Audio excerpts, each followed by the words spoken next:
Hello, good morning students. मुझे लगता है आप लोग सब बड़े अच्छे से वीडियोस वगैरह देख रहे हैं और हम लोगों ने साइकिल्स पढ़ लिया था। जिम्नोस्पर्म का जो हमारा फर्स्ट मेंबर था साइकिल्स, जो हम लोग पढ़ चुके हैं। अब जो हमारा नेक्स्ट मेंबर है उसका नाम है पाइनस। देखो, अगर आप लोगों ने साइकिल्स को अच्छे से स्टडी किया है तो पाइनस की स्टडी करने में आपको ज़्यादा दिक्कत नहीं आने वाली। क्यों? क्योंकि लगभग ये सिमिलरिटीज लिए हुए हैं। हम लोगों ने इसका क्लासिफिकेशन पढ़ा था तो मेन 3 ग्रुप की बात की थी, साइकोडॉप्सीडिया, कॉनिफेरॉप्सीडिया और निटॉप्सीडिया। हमने साइकोडॉप्सीडिया का मेंबर पढ़ लिया था जो है कि साइकस। साइकस जो प्लांट है उसमें हमने पढ़ा था कि ये जो इनका जो स्टेम होता है वो अनडिफरेंशिएटेड होता है। स्टेम क्या होता है? अनडिफरेंशिएटेड होता है। और यहाँ पर केवल जो एपेक्स पार्ट होता है, एपेक्स पार्ट पर पिनिकली कंपाउंड लीव्स का एक क्राउन, एक ताज पाया जाता है। इस तरह के जो प्लांट्स होते हैं, इस तरह के जो ट्रीज होते हैं, उन ट्रीज को हम क्या कहते हैं? Palm trees. अब मैं बात करूं पाइनस की। पाइनस जो होते हैं वो होते हैं conifers, means corn like structure. इस तरह से इनका स्ट्रक्चर होता है। इन प्लांट्स का स्ट्रक्चर किस तरह से होता है? इस तरह से इनका स्ट्रक्चर होता है, जैसे कॉर्न होता है, आइसक्रीम का कॉर्न होता है। कैसे होता है? यूं होता है ना आइसक्रीम कॉर्न, और इसके ऊपर इस तरह से आइसक्रीम लगी होती है। तो इस तरह से इनकी स्ट्रक्चर होती है कॉर्न शेप। आप लोग जो क्रिसमस ट्री देखते हैं नॉर्मली हमारे घर में, या आपने क्रिसमस ट्री तो एज यूजुअल सबने देखा ही होगा, तो उसके जैसे जो ट्रीज हैं वो सारे के सारे इस ग्रुप में आते हैं, कॉनिफर्स के ग्रुप में। तो जब भी हम लोग कोई मेंबर पढ़ते हैं तो सबसे पहले हम उस मेंबर का सिस्टमेटिक पोजीशन देखते हैं कि वो क्लासिफिकेशन के बेस पर कौन कौन से ग्रुप में प्रेजेंट है। सबसे पहले अगर मैं बात करूं तो हम लोग बात करते हैं इसकी सिस्टमेटिक पोजीशन। ठीक है, सिस्टमेटिक पोजीशन। तो सिस्टमेटिक पोजीशन की जहां तक की बात है तो आप लोग देखते हैं कि सबसे पहले हम लोग क्या बात करते हैं? डिवीजन की। डिवीजन, इसका डिवीजन क्या है? जिम्नोस्पर्म। फिर सब डिवीजन की जहां बात करें तो वो है कॉनिफेरोफाइटा। ठीक, फिर है क्लास। क्लास जो है कॉनिफेरोप्सिडा। ठीक है, फैमिली, सॉरी ऑर्डर। ऑर्डर जो है इसका है कॉनिफेरेस और फैमिली। फैमिली है Pinaceae. Genus Pinus. Species, species की बात करें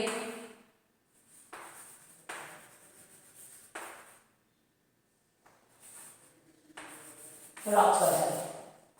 तो इस तरह से सबसे पहले हमने इसका सिस्टमेटिक पोजीशन लिखी। डिवीजन जो है वो है इसका जिम्नोस्पर्म। सब डिवीजन है conifers, Coniferophyta, class Coniferopsida, order Coniferales, family Pinaceae, genus Pinus और स्पीसीज रॉक्सवर्थ। तो इस तरह से इसका ये हमारा सिस्टमेटिक पोजीशन। अब हम लोग इसकी बात करें तो इसकी सबसे पहले मैं इसका इंट्रोडक्शन आपको बताऊं तो इसकी इंट्रोडक्शन में हम लोग पढ़ेंगे पाइनस की। हम जनरल इंट्रोडक्शन की बात करें तो पाइनस जो है वो काफी लंबे टाइम तक प्रेजेंट जो है अपना है प्लांट है। सबसे पहले पाइनस का जो कंप्लीट स्टडी जो की थी वो थ्रियोफ्रास्टिस। आप लोग थ्रियोफ्रास्टिस के नाम तो जानते ही होंगे, फादर ऑफ बॉटनी है ना। फादर ऑफ बॉटनी किसको कहते हैं? थ्रियोफ्रास्टिस। और फादर ऑफ जूलॉजी एरिस्टोटल, या जिसको हम कहा जाता है हम कहते हैं अरस्तु। फादर ऑफ जूलॉजी कौन है? अरस्तु। और फादर ऑफ बायोलॉजी भी अरस्तु है। ठीक है, थियोफ्रास्टस अरस्तु के स्टूडेंट थे, तो उनको फादर ऑफ बॉटनी कहते हैं। पाइनस का जो कंप्लीट स्टडी जो था वो किया था थ्रियोफ्रास्टिस ने। ठीक है, इसके अलावा जो पाइनस प्लांट की जो स्टेम वगैरह है उनकी जो उनसे क्या बनाती है अगरबत्ती, उनमें अलग से स्मेल आती है, बहुत अच्छे से स्मेल आती है, और इस स्मेल की वजह से इनसे अगरबत्ती बनाई जाती है जो पूजा वगैरह में यूज़ करते हैं। रोम वगैरह, रोम जो कंट्री है उसके लोग इसको अगरबत्ती बनाने में काफ़ी यूज़ करते थे। अब अगर बात करें इसकी जो एज है वो भी काफ़ी होती है। आपको यहाँ दिख रहा है पाइनस एरिस्टेटा जो एक प्लांट है जिसकी एज है 4600, 4600 साल पुराना ये प्लांट। कितने साल? 4600 साल पुराना ये प्लांट है, और ये Inyo national forest of California US, जो हमारा अमेरिका है उसकी जो फॉरेस्ट है, कौन सा फॉरेस्ट? इनोया नेशनल फॉरेस्ट, वहां पर अभी भी प्रेजेंट है। इसको सबसे पहले एंटी मैनन ने 1967 में डिस्कवर किया था, और आज भी इस प्लांट की जो प्लांट है उस पर मेल या फीमेल कॉर्न जो होते हैं वो ग्रो करते हैं। कभी कभी रेगुलर ग्रोथ नहीं होती, लेकिन फिर भी इनमें इसकी ग्रोथ को काफ़ी बार जो है वो देखा गया है इसकी प्लांट्स में। और इसका जो हाइट है वो अप्रॉक्सीमेट 100 मीटर से भी ज़्यादा इसकी हाइट है। तो इतने पुराने पाइनस जो है वो काफ़ी पुराने टाइम तक, अब आप देख सकते हो 4600 साल पुराना जो प्लांट है वो अभी भी जो है अर्थ पर प्रेजेंट है, और उसमें अभी भी फ्लावरिंग। भाई कौन बनना क्या होता है? फ्लावरिंग होना ही होता है। भाई आप कह रहे हो कौन बन रहा है, तो कौन बन मीन्स क्या होता है? फ्लावर बन रहा है। तो अभी भी इसमें क्या बन रहे हैं? कौन का फॉर्मेशन हो रहा है। अब बात करें कि जो साइकस है इनकी जो रूट होती है, सॉरी पाइनस जो है इनकी रूट से एक स्पेसिफिक टाइप का रेजिन निकलता है जिसको पाइनिन कहते हैं। ये पाइनिन काफ़ी चीज़ों में यूज किया जाता है।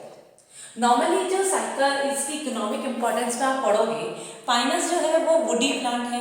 इसकी वुड जो है हम बहुत सारे पर्पस के लिए इसकी वुड जो है फर्नीचर वुड भी है, मतलब बहुत मजबूत वुड है जिसको हम बिल्डिंग लाइन में या फर्नीचर फॉर्म में काफ़ी यूज़ करते हैं। इसके अलावा इससे एक देखो वन वर्ड वाले क्वेश्चन में कई बार पूछा जाता है चिलगोजा। चिलगोजा obtained from fill in the blanks आ गया कि विच प्लांट गिव चिलगोजा।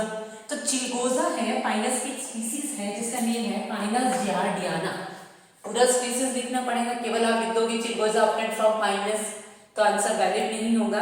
आपको पूरा लिखना पड़ेगा कि चिलगोजा पाइनस जियार्डियाना से प्राप्त होता है। जिस तरह से बादाम, काजू, किशमिश ये सब किस में आते हैं? ड्राई फ्रूट्स में आते हैं। वैसे ही चिलगोजा भी एक ड्राई फ्रूट है। ठीक है, आप लोग गूगल करके देख लेना कि चिलगोजा कैसा दिखता है। ये काफ़ी एक्सपेंसिव ड्राई फ्रूट्स में से आता है। तो ये पाइनस का एक इकोनॉमिक इम्पोर्टेंस वाले पर्पज से भी आप लोग देख सकते हो। ये मैंने इसलिए लिखा है क्योंकि इसका जैसे साबूदाना है ना, साइकस में साबूदाना किससे प्राप्त होता है, तो पाइनस में ये कुछ क्वेश्चंस हैं वो फिक्स है। अभी थोड़े दिनों बाद में आपके में भी एग्जाम भी आ जाए, इसी लॉकडाउन में या बिना क्लास हुए एग्जाम तो आपको देनी ही पड़ेगी। तो आप लोग जो है इनको क्लासेस को भी सीरियस होकर लें। यूँ नहीं है कोई भी लेक्चर आ रहा है देखने, पहले तो काफ़ी बच्चे देख रहे थे, अभी बीच में दिवाली वेकेशन की वजह से शायद आप लोगों ने छोड़ दिया है। तो जो आपके क्लासमेट्स नहीं देख रहे हैं उनको भी आप लोग बोलें कि प्रॉपरली इनको देखें। ठीक है, प्रॉपरली नोट्स बनाएं, प्रॉपरली देखें। नहीं देखेंगे आप ही का लॉस है, कोई दिक्कत नहीं है, ना देखें। तो ये जो चिलगोजा वाला जो क्वेश्चन है वो बहुत बार पूछा जाता है। आप 5A पेपर अगर आप उठा के देखेंगे तो आप उसमें बहुत बार ये साबूदाना, चिलगोजा ये बार बार में रिपीट होता है। फिर इसके बाद हम लोग इसके डिस्ट्रीब्यूशन की जहाँ तक बात करते हैं, ऑल ओवर वर्ल्ड चिलगोजा की 105 कितनी 105 स्पीसीज जो है वो पूरे विश्व भर में पाए जाते हैं। लेकिन इंडिया की अगर बात करें तो इंडिया में जो हमारा पाइनस है ये पाइनस 5 स्पीसीज दिए गए हैं। इंडिया में इसकी 5 जातियां जो हैं वो पाई जाती हैं। हम लोग बात कर रहे हैं जहां तक अभी मैंने आपको बताया कि ऑल ओवर वर्ल्ड में इसकी 105 जातियां, पाइनस की 105 जातियां पूरे विश्व भर की अगर मैं बात करूं India, Myanmar, Philippines, north Europe, south Europe, middle America, इनमें इसकी बहुत सारी स्पीसीज जो है ऑल ओवर वर्ल्ड आपको मिलेगी। इंडिया की जहां तक हम बात करें तो इंडिया में पाइनस की ही 5 स्पीसीज जो है वो आपको देखने को मिलेगी। ये पांचों की पांचों स्पीसीज आपको हिमालय, कश्मीर, शिमला, मसूरी, असम, मणिपुर, कोहिमा, तिब्बत, इसके अलावा आप अंडमान निकोबार, असम, अरुणाचल प्रदेश मीन्स जो हिली एरिया है, जो हिमालय एरिया है, जो हमारे हिल स्टेशंस हैं, वहीं पर आपको पाइनस जो है वो मेजॉरिटी में मिलेगी। नॉर्मली जो ग्राउंड एरिया है, मैदानी क्षेत्र है, वहां पर आपको पाइनस स्पीसीज जो है वो बहुत ही कम देखने को मिलेगी। ज्यादातर आपको ये कहाँ मिलेगा, जो हमारे मैदानी क्षेत्र है, सॉरी जो हमारे हिल स्टेशन है, आपने सारे नाम सुने अभी मैंने बोला, हिमालय, कश्मीर जो है, इसके अलावा शिमला है, जो है अंडमान निकोबार द्वीप समूह है, अरुणाचल प्रदेश है, असम है, तो ये सभी हिल स्टेशन एरिया जैसे हैं। अगर हम बात करें इंडिया की जो स्पीसीज हैं उनकी, तो इंडिया में पाइनस रॉक्सबर्गर, जिसको चीड़ पाइन कहते हैं। चीड़ की लकड़ी नाम सुना होगा, काफी मजबूत जो लकड़ी आती है, तो ये चीड़ की लकड़ी है, ये काफी मजबूत है। तो वो जो चीड़ की जो लकड़ी है वो किससे प्राप्त होती है, आपकी पाइनस रॉक्सबर्गर। इसको चीड़ पाइन भी बोलते हैं। क्या बोलते हैं, चीड़ पाइन। ये इनके कॉमन नेम है, जो आपको वो क्या करना है, याद रखना है। ये कंपटीशन एग्जाम्स में भी काफी बार पूछे जाते हैं। तो जो चीड़ पाइन है, जो पाइनस रॉक्सबर्गर से होता है, इसकी जो हाइट की अगर मैं बात करूं तो ये लगभग 35 से 50 मीटर तक लंबे होते हैं। ठीक है, मीटर, सेंटीमीटर नहीं, मीटर तक लंबे होते हैं, मतलब काफी लंबी इनकी हाइट होती है। पाइनस विल्सनिया जो ब्लू पाइन के नाम से फेमस है, इसका जो हाइट है वो लगभग 50 मीटर तक लंबा होता है। नेक्स्ट बात करें पाइनस जियार्डियाना। अभी हमने बात की थी कि जो पाइनस जियार्डियाना है, इस पाइनस जियार्डियाना से आपको क्या मिलता है, चिलगोजा मिलता है। इसीलिए इसको क्या कहा जाता है, चिलगोजा पाइन।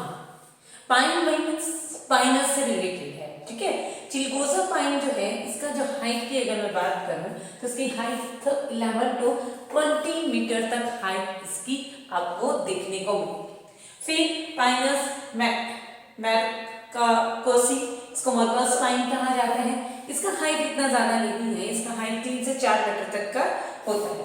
फिर है पाइनस इंसुलेंसिस, जिसको खसी पाइन कहते हैं, ये भी काफी लंबा होता है, 30 मीटर तक लंबा होता है। तो जो हम हिल स्टेशन अगर आप लोग गए होंगे लास्ट ईयर, काफी बच्चे जो है गए थे फर्स्ट ईयर के, अपने डलहौजी वगैरह गए थे ना, तो वहां अपने जो हम लोग रोड साइड में चल रहे थे, उसके रोड की दोनों साइड काफी आपको लंबे लंबे पौधे दिख रहे थे, जो नीचे जमीन से वहां तक थे, इतनी ऊंचाई तक। तो वो सारे के सारे प्लांट्स कौन से थे, ये पाइनस के ही थे। मोस्टली वहां कौन सी वेजिटेशन थी, ये कॉनिफर्स ही थे। ठीक है, तो इस तरह से आप लोगों ने इसका डिस्ट्रीब्यूशन देखा कि ऑल ओवर वर्ल्ड जो है इसकी 105 जातियां हैं, जिनमें से इंडिया में 5 स्पीसीज प्रेजेंट हैं, जो नॉर्मली हिल स्टेशन एरिया में प्रेजेंट है। अब आती है पाइनस की स्पोरोफाइट की।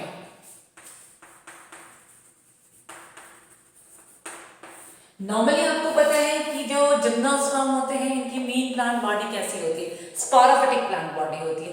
और स्पोरोफिटिक प्लांट बॉडी की अगर मैं बात करूं तो स्पोरोफिटिक प्लांट बॉडी किसमें, इसकी स्पोरोफिटिक प्लांट बॉडी किसमें डिस्ट्रीब्यूट होगी, किसमें बटी होगी, रूट, स्टेम, लीव्स। इसमें प्रॉपर रूट्स होंगी, प्रॉपर स्टेम होगा और प्रॉपर ही लीव्स होंगी। ये नहीं है ऐसे वैसे इम्प्रॉपर होगी कि रूट प्रॉपर विकसित नहीं हो रही है। ये पेड़ है, इतने बड़े बड़े पेड़ हैं, तो कन्फर्मली जो रूट होगी वो भी बड़ी मजबूत होगी, स्टेम है वो भी मजबूत होगा, और लीव्स है वो भी बहुत ही डेवलप टाइप की होंगी। ठीक है, तो अब हम लोग क्या करेंगे, इसकी एक एक पार्ट का स्टडी करेंगे, जैसे अभी तक करते आए। मेन प्लांट बॉडी, अब बात करें ये एवरग्रीन। ये एवरग्रीन क्या होते हैं, ट्री। पाइनस हमेशा हरा रहने वाला एक प्लांट है। ठीक है, कभी भी इसमें ये नहीं है कि ये पतझड़ आ गया तो ये पूरा का पूरा खराब हो गया, ऐसा कुछ नहीं है। ये एवरग्रीन जो है प्लांट है, इसके अलावा इनमें जो अडेप्टेशन जो है वो जीरोफिटिक अडेप्टेशन होती है। लोगों के दिमाग में आ रहा होगा कि अभी मैम बात कर रही थी कि ये हिल स्टेशन एरिया में होते हैं और अब कह रही है कि इनमें जीरोफिटिक एडेप्टेशन है। जीरोफिटिक एडेप्टेशन का मतलब ये नहीं है कि रेगिस्तान में जो पौधे पाए जाते हैं उनको हम जीरोफाइट कहते हैं। जीरोफाइट का मीनिंग होता है कि वाटर की कमी है, जहां पर पानी की कमी है। तो आप लोगों को पता है कि जो हिल स्टेशन एरिया है, जो जंगल है, वहां तो पानी कोई डालने जाता नहीं। यहाँ पर जितना वाटर है, जितना कम वाटर है, उसी वाटर में इन प्लांट्स को सरवाइव करना होता है। तो ये भी जीरोफिटिक एडेप्टेड होते हैं। आप जब इसकी इंटरनल और एक्सटर्नल स्ट्रक्चर पढ़ेंगे तब आपको इसमें कुछ कैरेक्टर्स दिखेंगे और उन कैरेक्टर्स के बेस पर आप लोगों को अंदाजा हो जाएगा कि ये जो है कैसे जीरोफिटिक टाइप्स की कैरेक्टर्स शो करते हैं। ठीक है, अब हम लोग क्या करेंगे, इन तीनों ही प्लांट के अब तीनों ही पार्ट्स में से एक एक पार्ट को हम लोग स्टडी करेंगे। ठीक है, तो सबसे पहले हम इसकी जीरोफिटिक स्पोरोफिटिक प्लांट बॉडी में हम लोग पढ़ेंगे इसका रूट की मदद।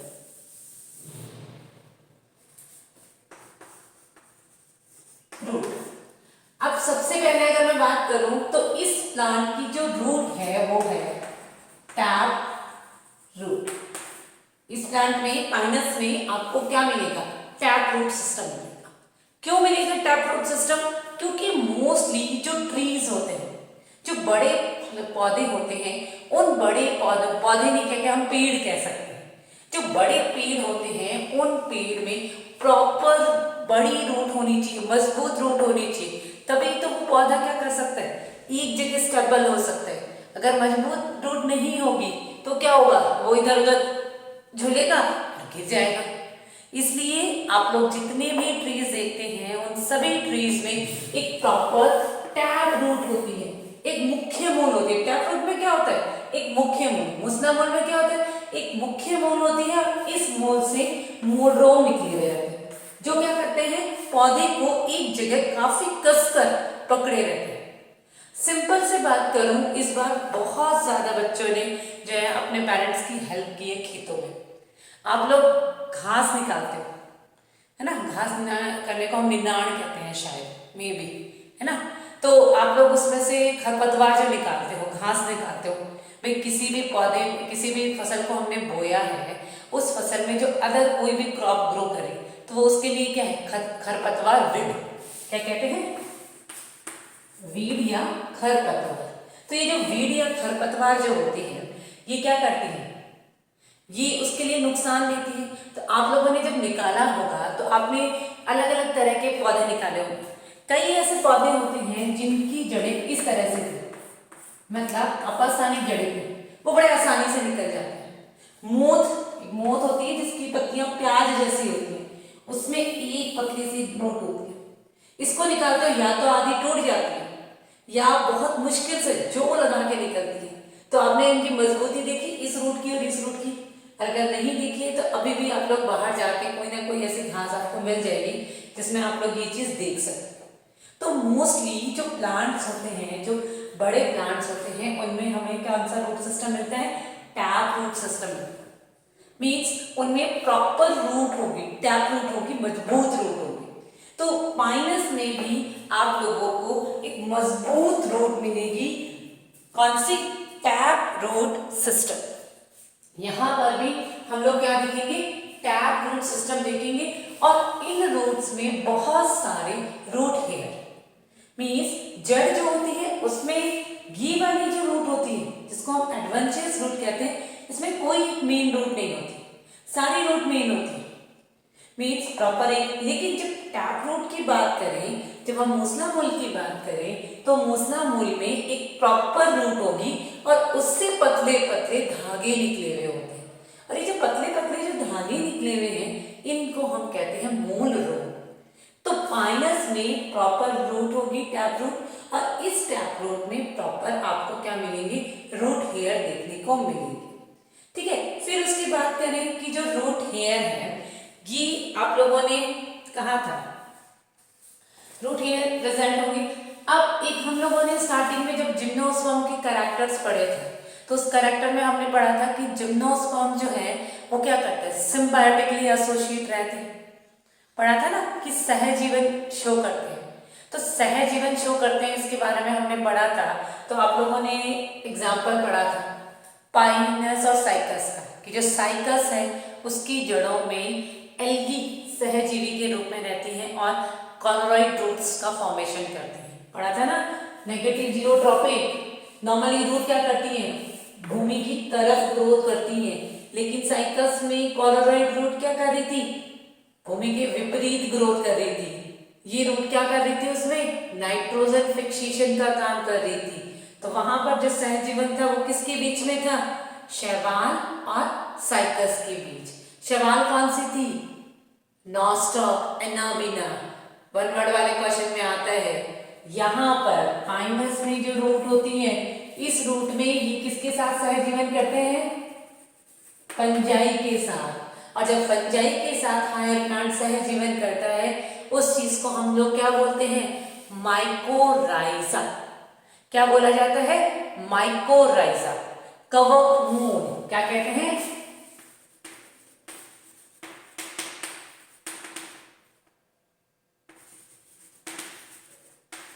माइकोराइजा या कवक मूल। ठीक है। तो इस तरह से इसकी जो एक्सटर्नल स्ट्रक्चर की बात करी कि इसमें क्या क्या होता है, कल हम लोग बात करेंगे इसकी इंटरनल स्ट्रक्चर की। Okay, thank you.